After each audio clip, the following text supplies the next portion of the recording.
Hello everyone, this is going to be a tutorial video on a very important topic in chemistry called Hess's law. Before we get started here, just wanted to let you know that along with this video, there are a couple other resources like notes and a worksheet that will also help clarify some things, and in case you missed something in the video, these resources will have that. So the basic idea of Hess's law is it is a very unique method of finding change in enthalpy. And this is just a nice picture showing the energy difference between the reactants and products.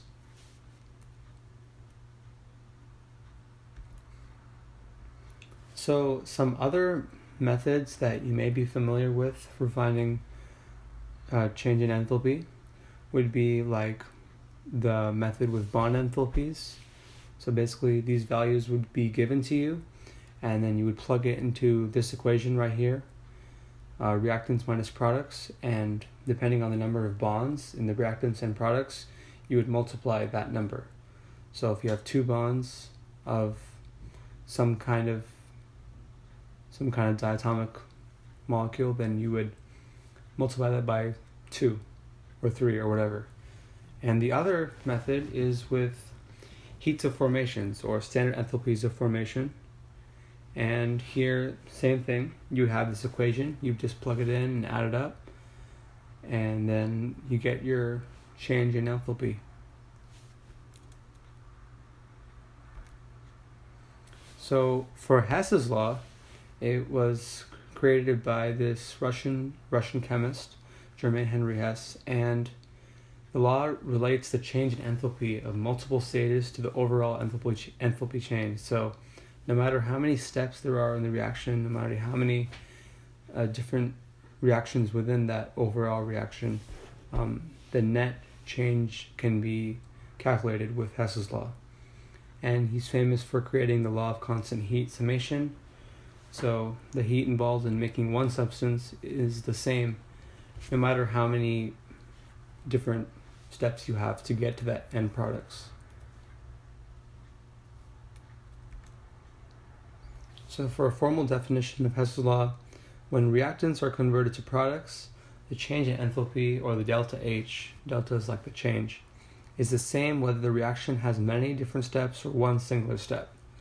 So using a bunch of different steps in that overall reaction, you can manipulate it into the reaction that you want, and by adding up the delta H values, you can get the net enthalpy change. So some things to remember before starting any problem with Hess's law. So Hess's law takes advantage of the state function, which means that the end result in the calculation only depends on the conditions at the initial state and at the final state. So it doesn't really make a difference, like the energy change in, say, one step of the overall series of equations.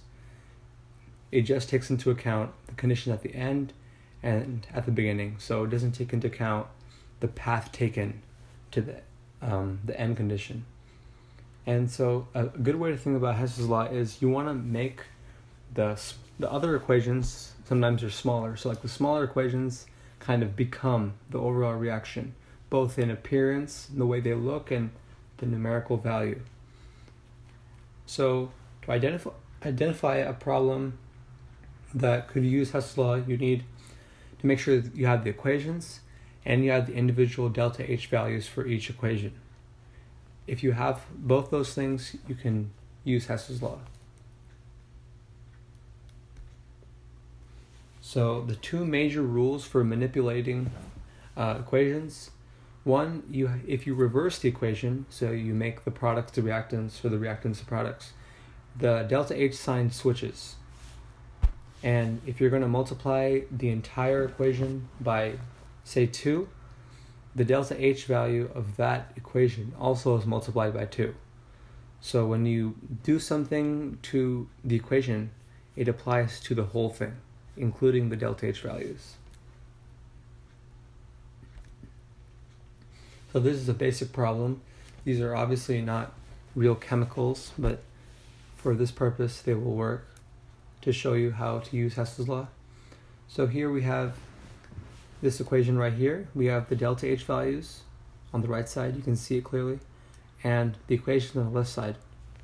And the overall reaction that we want to find the standard enthalpy of formation for these products, 8B plus 2A.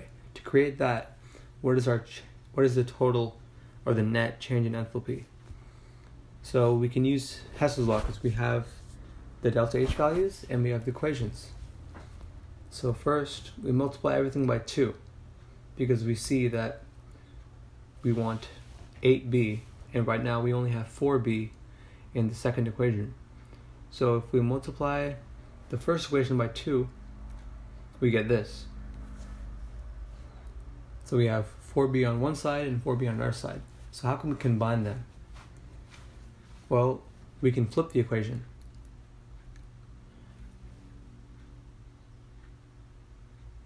So with 4B on one side, or 4B plus 4B would be 8B, and 2A would give 2A on the right side. And you can see on the delta H value, the first delta H value, we put a negative sign because when you reverse the equation, the delta H becomes negative, or you apply the negative sign to it. And now we just have to add it up and we get the overall reaction. If you add it up here, 2C plus 1C is 3C. So A plus 3C plus 2D gives 8B plus 2A. And then now we just add up the delta H values. So 100 kilojoules plus 25 kilojoules will give positive 125 kilojoules. So the standard enthalpy change in the overall reaction is positive 125 kilojoules. So just to review, Hess law allows you to manipulate elementary reactions that create an overall reaction. You can use the rules to manipulate equations, flip them over, multiply them, divide them, do whatever you want to make sure you get the desired reaction, the desired products that you want. And remember that the manipulation applies to all the things in the equation, including delta H. And it's a state function, so that's the whole reason Hess's law works, because it doesn't matter about the individual delta H values. We can just say that the path taken from the initial reactants to the ending products, that the path doesn't matter. It can increase and decrease, it doesn't really matter. We just use our mathematical tools to manipulate equations and we can get the net result.